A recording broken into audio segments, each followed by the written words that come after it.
오늘은 가족으로 살아간다는 것은 이라는 제목으로 시편 133편 1절 말씀을 함께 나누기 원합니다. 한국에서는 5월 5일은 어린이날, 그리고 5월 8일은 어버이날입니다. 보통 어린이 주일 또는 어버이 주일로 예배를 드리기도 하는데요. 우리가 가정을 향한 하나님의 디자인과 뜻에 대해서 오늘 함께 생각해보고 나누는 것이 참 중요한 의미가 있습니다. 우리는 가족이 점점 약해지고 경계가 흐려지고 고립되는 시대를 살아가고 있습니다. 통계를 찾아보면 이 사실을 정확하게 알 수가 있는데요. 시대가 갈수록 결혼과 자녀에 대한 의향이 점점 줄어듭니다.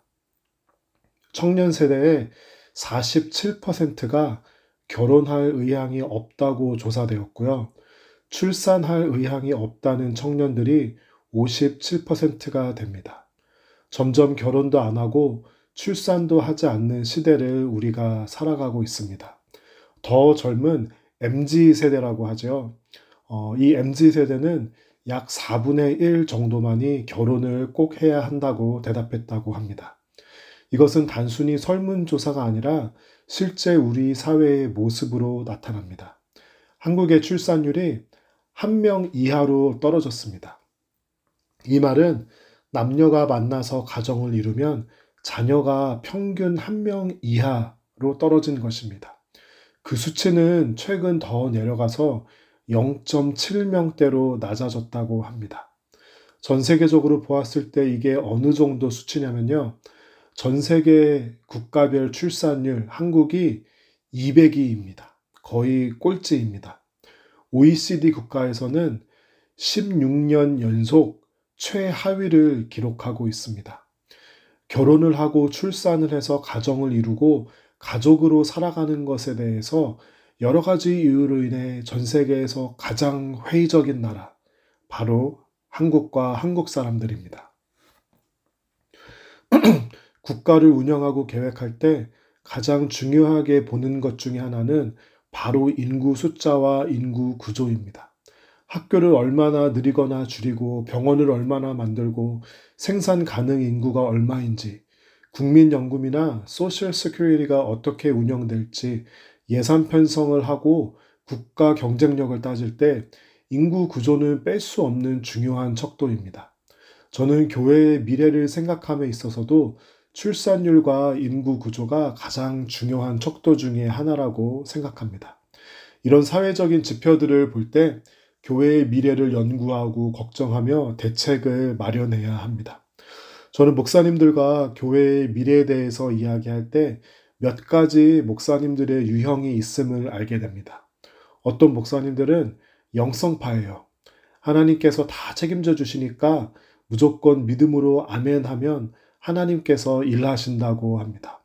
또 어떤 목사님들은 기도파입니다. 기도하면 다 해결된다고 합니다. 전도파 목사님들은 젊은이들을 전도하면 되니 이런 거 걱정하지 않아도 생각합니다. 저는 굳이 나누자면 어떤 쪽의 목사일까요? 네, 저는 이과 쪽의 목사입니다. 통계와 사회적 현상을 분석하고 이해하는 것으로 하나님께서 한국 교회를 위해 가지신 그 뜻과 방향을 분별하는 것이 중요하다고 생각합니다.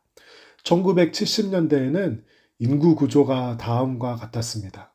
이때는 어린이들 인구가 가장 많았어요. 1970년대에 가장 활발하게 잘 되던 사역이 무엇이었을까요? 바로 여름 성경학교예요. 애들이 친구들을 줄줄이 교회에 데리고 오던 그런 시대였습니다. 1980년대에는 청소년과 대학생들이 가장 많았습니다. 이때는 청소년 사역과 캠퍼스 사역이 가장 잘 되던 때였어요. 문학의 밤 하면 청소년들이 교회에 엄청 몰려왔고요. 이때 대학생 선교단체들이 무수히 일어났습니다. 왜 그랬을까요? 청소년과 대학생의 인구가 엄청 많았기 때문이었습니다. 1990년대에는 교회 안에 청년들이 넘쳐났습니다.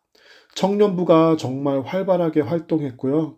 젊은이들을 중심으로 경배와 찬양 같은 무브먼트가 생겨났습니다. 이때는 교회 오빠들의 전성기였습니다. 이때는 연애하기 가장 좋은 곳, 결혼하기 가장 좋은 곳이 바로 교회였습니다. 교회가 정말 젊었고요. 교회에 젊은이들이 넘쳐났습니다. 교회가 젊은이 사역을 특별히 잘해서라기보다는 젊은이들이 참 많았던 시대였기 때문이었습니다. 2000년대와 2010년대를 들어오면서부터는 교회의 장년층이 늘어나게 됩니다. 그래서 가정 중심의 교회 사역들이 자리 잡고 늘어나게 됩니다. 이때는 30대 중후반에서 50대 초중반까지 교회 일을 가장 충성되게 할 수 있는 그런 장년층이 참 많았고요. 교회가 가정 중심으로 운영되었습니다. 보편적인 의미에서는 앞으로 특수한 교회 빼고는 나타나지 않을 겁니다. 그런 기대는 보편적인 의미에서는 하지 않는 것이 좋습니다. 물론 우리가 열심히 애도 낳고 전도도 하고 우리 자녀들을 키워야 되지만 일반적인 의미에서는 그렇습니다. 어떤 분이 그런 코멘트를 하셨어요. 남무교회의 평균 연령이 좀 높은 것 같다. 남무교회는 젊은 교회가 아닌 것 같다라고 그렇게 어떤 분이 말씀하셨는데요. 그래서 행정부에서 남무교회의 평균 연령을 계산해 봤는데요. 이게 한 1년 반 전 얘기인 것 같아요. 그때 당시에 49세인가 그랬다고 제가 기억을 합니다. 지금은 시간이 지났을까. 예를 들어서 50세라고 평균 연령을 잡았을 때 남무교회는 연령층이 높은 교회가 아니라요. 딱 그 에버리지나 사실은 정확하게 보면 에버리지보다 조금 몇 년 젊은 교회입니다. 우리가 옛날 생각하고 막 청년들이 많고 VBS 하면 애들이 막 북적북적하고 이런 교회를 우리가 쉽게 그렇게 생각해서는 안 되는 이런 슬픈, 어떻게 보면 슬픈 그런 시대를 우리가 살아가고 있습니다. 이 모든 것이 왜 일어났냐면 가정에 대한 회의감, 결혼에 대해 가지는 회의감, 출산에 대해서 꺼려지는 그런 마음과 생각들이 실제로 이런 사회적인 또 교회 안에서의 모습으로 나타나는 것입니다. 그런데요, 요즘 사람들이 가지고 있는 가정과 출산과 결혼에 대한 회의감은 단지 이렇게 양적인 수치적인 그런 모습으로 나타나는 것만은 아닙니다.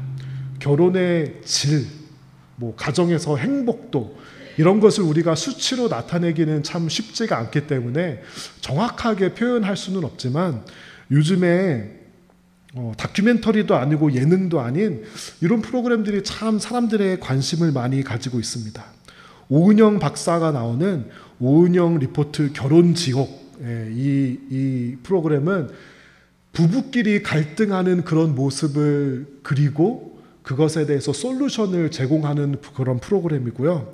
또 금쪽 상담소는 제가 많이 보진 않았지만 제가 알기로는 이제 조금 어려움이 있는 자녀들의 문제를 해결해 나가는 그런 과정을 그린 그런 쇼라고 그런 프로그램이라고 제가 알고 있습니다. 물론 좀 이런 프로그램의 시청률을 높이기 위해서 자극적인 면을 부각하는 요소가 있기는 하지만 제가 한 청년과 만나서 얘기를 하다가 그 청년이 이런 프로그램을 보면서 그런 얘기를 하더라고요. 전도사님, 목사님, 저런 거 보면은 정말 결혼하기 싫어요. 정말 자녀를 가지기 무서워요. 그렇게 얘기를 하더라고요. 만약에 우리 청년들이 보기에, 젊은이들이 보기에 주변의 가정들이 너무나도 행복한 모습을 우리 주변에서 많이 보여주고 우리 청년들이 정말 행복한 가정에서 많이 자란다면은 그 청년들이 좀 힘들어도 자녀도 낳고 결혼도 하고 그러고 싶을 겁니다. 그런데 물론 사회적인 그런 요소도 있지만 아마 우리 청년들이 보기에 가정이 많이 행복해 보이지 않는 것 같다라고 그렇게 느끼고 있는 것 또한 이런 현상에 한 영향을 주는 것이 아닐까요? 하지만 분명한 것은 가정 없이 사람이 존재할 수 없고 생명이 존재할 수 없다는 것입니다. 하나님께서는요, 사람이 잉태되고 태어나고 성장하는 그런 과정을 가정 안에서 사람이 성장하게 그렇게 만들고 디자인하셨습니다. 가정이 아니고서는 사람이 사람답게 클 수 없습니다. 사회학자들이 가끔 이런 연구를 합니다. 세계 2차 대전이나 이런 특수한 상황에 있어서 이렇게 가족이 유지되기 힘들 때 국가에서 어떤 시설 안에서 아이들을 다 모아서 이렇게 지역별로 키운 그런 사례들이 있습니다. 그런 사례들을 사회학자들이 연구를 해요. 이 아이들은 태어나서부터 부모님으로부터 떨어져서 그냥 국가 시설 안에서 유아기와 청소년기를 보낸 아이들, 어떻게 성장할 거라고 여러분 생각하시나요? 네, 굉장히 슬픈 얘기인데요. 그 아이들 가운데 범죄율, 살인율 이런 것들이 기하급수적으로 늘어났다고 합니다. 타인의 아픔과 타인의 고통에 전혀 공감하지 못하는 사람들이 그 그룹 안에서 어마어마하게 많고요. 사랑을 주고받는 것을 모르는 아이들이 그 가운데서 엄청나게 생겨났다고 합니다. 가정이라는 바운더리 안에서 올바른 양육과 사랑의 그 바운더리 안에서 성장하지 못하면 사람 구실을 할 수 없게 성장하는 그런 가능성이 매우 높은 것입니다. 이것은 철저히 하나님께서 그렇게 만드셨기 때문입니다. 그래서 우리는 가정을 지켜야 하고요. 교회가 중요합니까? 가정이 중요합니까? 가정이 중요합니다. 교회를 위해서 가정을 희생해서는 안 됩니다. 건강한 가정이 있어야 건강한 개인이 있고요. 신앙도 가정 안에서 건강한 신앙이 있어야지 온전한 신앙인으로 자랄 수 있습니다. 그렇기 때문에 우리가 정말 더 관심하고 집중을 해야 하고 더욱더 빌드하기 위해서 교회에서 가장 우선적으로 관심을 기울여야 할 것은 바로 가정입니다. 우리 시편 133편 1절을 다 같이 읽어보겠습니다. 형제들이 함께 다정하게 살고 있을 때 그것이 얼마나 좋고 즐거운 일입니까? 하나님께서는 사람이 혼자 살게 만들지 않으셨습니다. 오늘 본문에서는 형제들이 함께 다정하게 살고 있을 때라고 말하고 있는데요. 여러분 그런 경험이 있으십니까? 함께 마음이 맞는 사람들끼리 같이 시간을 많이 보내고 같이 여행을 가고 같이 살고 그런 경험은 너무나도 행복한 경험입니다. 제가 결혼하기 전에 선교 여행을 많이 갔는데 그 중에 한 2번 정도가 그 팀원들끼리 너무 마음이 잘 맞고요. 우리가 흔히 케미스트리가 좋다라고 표현을 하죠. 케미스트리가 너무 좋았고요. 서로 너무 사랑하고 너무 즐겁고 그랬습니다. 제가 살아보면서 해본 경험 중에 가장 긍정적이고 가장 강력한 경험 중에 하나였습니다. 한 달을 같이 선교를 보냈는데 서로 사랑하니까 다정하게 살고 있으니까 정말 거기가 천국이더라고요. 그런데 항상 그런 선교팀만 있는 거는 아니에요. 대부분의 경우는 10명 가운데 한두 명 정도는 좀 이상한 애들이 꼭 있어요. 이상한 사람들이 꼭 있어요. 만약에 여러분 생각에 이상한 사람들이 여긴 없는 것 같아라고 생각하면은 당신이 바로 그 이상한 사람일 가능성이 매우 높습니다.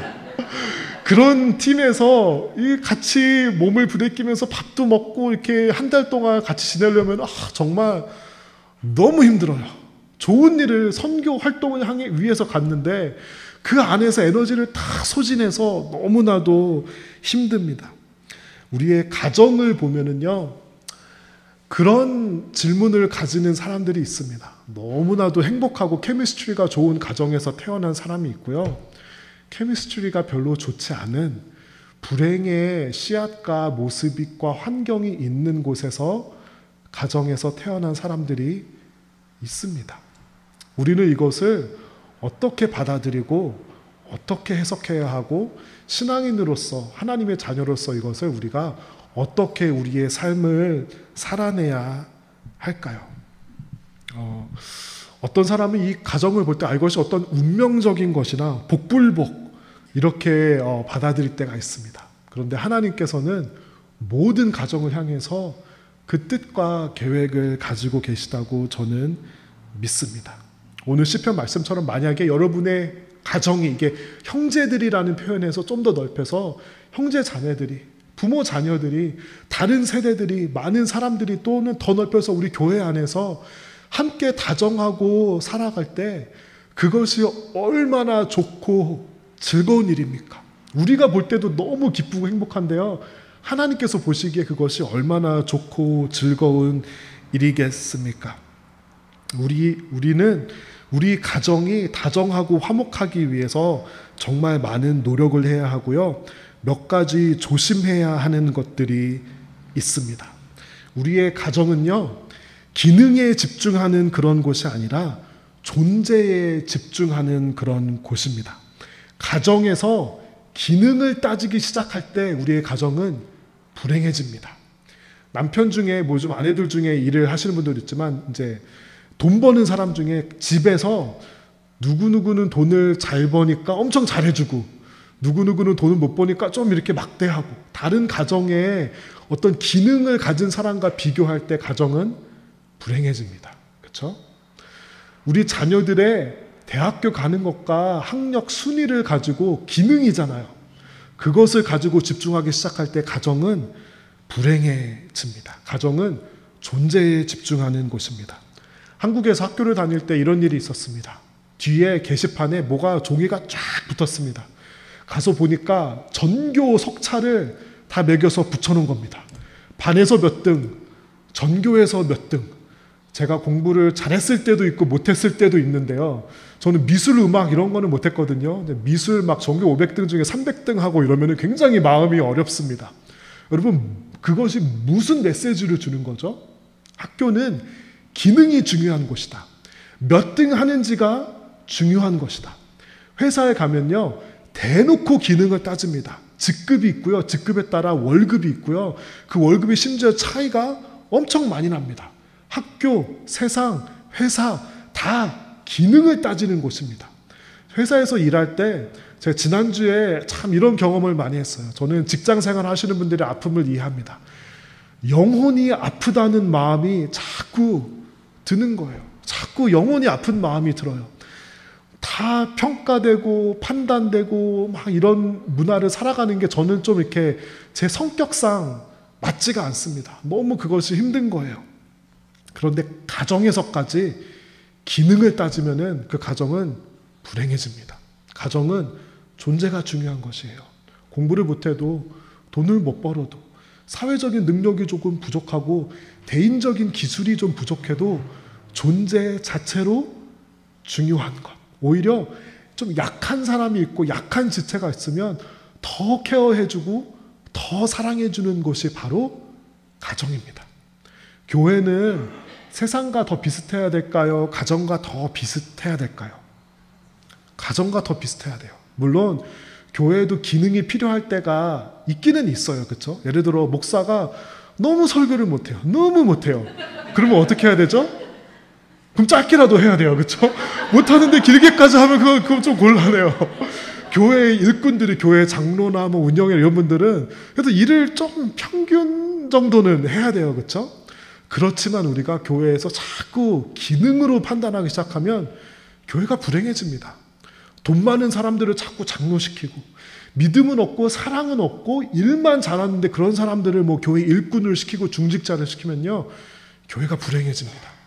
능력은 좀 한 평균 정도만 가면 돼요. 평균 정도이지만 사랑이 많고 사람을 세우는 성도가 교회를 섬기는 것이 일은 잘하고 능력은 많은데 막 다른 사람 상처 주고 독불장군이 되는 것보다 훨씬 더 낫습니다. 가정은 철저히 존재 위주, 교회는 가능한 되도록 존재 위주로 가야 하는 것입니다. 또한 가정은요, 행복이 아닌 성숙에 집중해야 합니다. 사람들은 마치 나의 행복, 가정의 행복이 절대적인 가치관이라고 생각합니다. 그렇기 때문에 나의 가정에서 행복감을 느끼지 못하면 실패한 가정이라고 생각하고요, 하나님을 블레임하고 행복이 다른 가정보다 비교해서 적은 것 같이 느끼면 실패한 가정이라고 생각합니다. 그런데 여러분, 성경을 눈 씻고 찾아보세요. 성경에서 인간의 궁극적인 목적은 행복 추구이다 라고 그렇게 말하던가요? 그런 구절을 알고 있으면 저에게 알려주세요. 성경에서 가정의 궁극적인 목표는 여러분의 행복입니다 라고 그렇게 말합니까?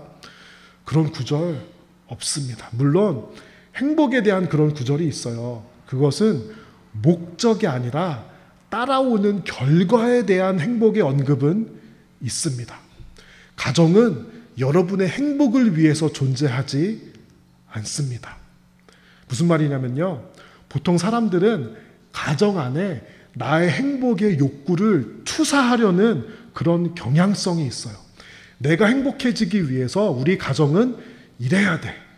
내가 원하는 나의 욕구가 이거니까 우리 가정은 이런 집에 살아야 되고, 우리의 자녀는 요 정도 학교는 가져야 되고, 요 정도 사회적인 지위와 위치는 가지고 있어야 돼. 그것이 행복이야 라고 우리가 착각하는 겁니다. 그런데 그것은 착각이 아니라요, 여러분의 욕망과 욕구를 가정 안에 force하는 것에 불과합니다. 하나님께서 성도를 향한 그 뜻은 행복이 아니라 성숙입니다. 여러분이 행복하기 위해서 가정에 그 행복을 요구하고 투사할 때 가정은 불행해집니다. 성경에서는요, 어떤 말씀이 있냐면요, 우리 성도들이 믿음의 장성한 분량까지 이르는 것이 우리의 목표라고 말합니다. 육상 경기를 보면은요, 동일선상에서 출발합니다. 그게 스포츠 정신이에요. 여러분 맞죠? 사실 여러분, 스포츠가 공평한가요? 그렇지 않아요. 네. 한국 사람들은 아무리 농구를 잘해도 NBA에 못 갑니다. 누가 스포츠가 공평하다 그럽니까? 스포츠 공평하지 않지만, 그렇지만 최소한의 공평함을 보장하자는 것이 육상 경기에서 동일선상에서 출발하자는 정신입니다. 최소한의 공평함을 보장하자. 가정을 보면은요, 다음 슬라이드 보여주시면요, 출발선상이 다 달라요. 사람들이 착각합니다. 가정이 출발선상이 똑같으니까 노력하면은 나는 더 행복해질 수 있고 뭐 그렇다고 생각을 하는데, 물론 행복을 위해 우리가 추구하고 노력할 수 있지만 가정은 출발선상이 다 다릅니다. 우리 하나님께서는 가정을 향해서 어떤 시각으로 보실까요? 너네 똑같이 출발하니까 열심히 해서 1등하는 가정이 제일 훌륭한 가정이야, 그렇게 보실까요? 저는 그렇게 생각하지 않습니다. 어떤 사람은요, 환경이 어려운 가정에서 태어납니다.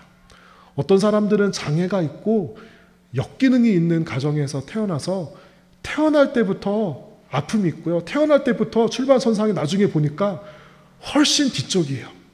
그렇죠? 하나님께서는 그런 가정, 그런 사람, 그런 성도를 위해 어떻게 말씀하실까요? 한국 컴패션의 대표인 서정인 목사님이 쓰신 고맙다라는 책이 있습니다. 제가 이 서정인 목사님을 참 좋아하는데요, 저 책을 눈물 없이 읽을 수 없습니다. 여러분 컴패션에 대해서 많이 아시죠? 주로 이런 어려운 처지에 있는 어린 아이들을 양육하고, 단지 뭐 이렇게 먹을 거 주고 그런 게 아니라 정말 전인격적으로 신앙적으로 양육하는 정말 훌륭한 단체입니다. 서정인 목사님이요, 한 명 한 명의 아이들을 품을 때 하늘로부터 들리는 음성을 듣는다고 합니다. 그 음성은 무엇이냐면, 하나님께서 고맙다, 이 아이들을 품어줘서 고맙다라는 그런 음성을 서정인 목사님이 듣는다고 합니다. 가정 중에서 좀 뒤쪽에서 출발한 가정이 있어요. 경제적으로 어렵고, 또는 역기능 가정에서, 또는 이혼 가정에서 태어나거나 학대와 중독이 있는 가정에서 태어난 가정도 있고, 케미스트리가 별로 좋지 않은 가정이 있을 수 있습니다. 그런 곳에서 태어나서 많은 아픔이 있었지만 지금까지 잘 성장하고 신앙을 붙들고, 그래도 내가 가진 아픔을 드러내지 않고 믿음 안에서 소화하고 치유하려는 그런 하나님의 자녀들에게 하나님께서 뭐라 그러시는지 아세요? 제 생각에는 고맙다, 그러실 것 같아요. 너가 잘해줄 것 같아서 내가 그 가정에서 태어나게 했어. 내가 너를 믿고 그곳에 내가 너를 보낸 거야. 고맙다 라고 하나님께서 그렇게 저는 말씀하실 것 같습니다. 어떤 가정은 폭력이 난무하고 가정에 충실하지 않았던 부모님들이 있을 수 있고, 학대와 중독이 있고 방치와 언어의 폭력이 있는 가정이 있을 수 있습니다. 저의 가정을 생각해 봤을 때 엄청 불행하지는 않았지만 엄청 케미스트리가 좋지도 않았고요, 미국에 이민 옴으로써 너무나 많은 아픔이 있었습니다. 그것이 저에게는 참 많은 어떤 컴플렉스였습니다. 그런데 하나님께서 그 가정을 지키기 위해서 노력하고 기도하는 그런 성도들에게 고맙다라고 말씀하신다고 저는 그렇게 생각합니다. 우리의 다음 세대에는 그 아픔을 반복하지 않고 최대한 줄이면서 우리의 자녀들을 축복하려는 그런 믿음의 성도들의 몸부림과 기도가 있을 때 하나님께서 고맙다고 그렇게 말씀하시지 않을까요? 여러분, 다른 가정의 눈에 보이는 행복과 비교하지 마시기 바랍니다.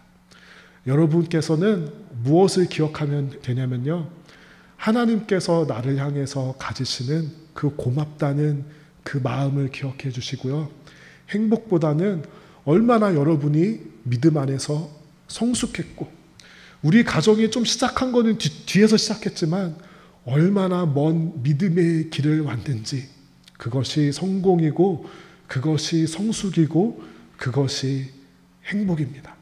저는 나무교회 믿는 여러분들이요, 성숙하고 성장함으로써 행복이 뒤따라오는 그런 가정이 되었으면 좋겠습니다. 그리고요, 우리 교회는 가정 같아야 되잖아요. 조금 더 뒤에서 시작하는 가정, 아픔이 있는 가정들을 위해서 더 기도하고요, 더 사랑하고 더 격려하는 그런 우리 나무교회 공동체가 될 때 하나님께서는 이 교회를 세우신 이유, 그런 가정을 돕고 사랑하고 세우라고 세워주시지 않았을까요? 그런 저와 여러분이 되는 우리 나무교회가 되고요, 우리 가족들에게 이번 한 달 동안 더 많이 사랑한다고, 더 많이 고맙다고, 우리 더 많은 성숙에 온 길을, 그런 가족 여러분들을 축복하고 격려하면서 이번 한 주를 보냈으면 좋겠습니다. 네, 우리 찬양팀 나와주시고요, 우리 다 함께 일어서서 이 행복이라는 찬양 다 같이 부르겠습니다.